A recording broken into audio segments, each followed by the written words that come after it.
যদি তোমার সাথে আমার পীড়িত হতো, হ্যাঁ, যদি তোমার সাথে আমার পীড়িত হতো তাহলে খুবই ভালো হতো।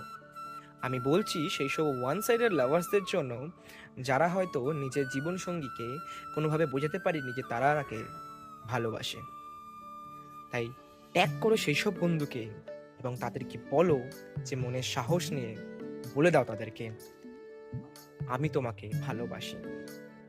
তার সাথে এটাও বলো, হ্যাঁ, অপেক্ষায় আছি তোমার, কারণ তোমার সাথে চাই কাটাতে সারাটা জীবন। হ্যাঁ, অপেক্ষায় আছি তোমার, কারণ এই এক নীল আকাশের নিচে তোমার হাত ধরে চলতে চাই সারাটা জীবন। হ্যাঁ, অপেক্ষায় আছি তোমার, কারণ শেষ নিঃশ্বাস ত্যাগ করতে চাই তোমার এই সুন্দর কাঁধে মাথা রেখে।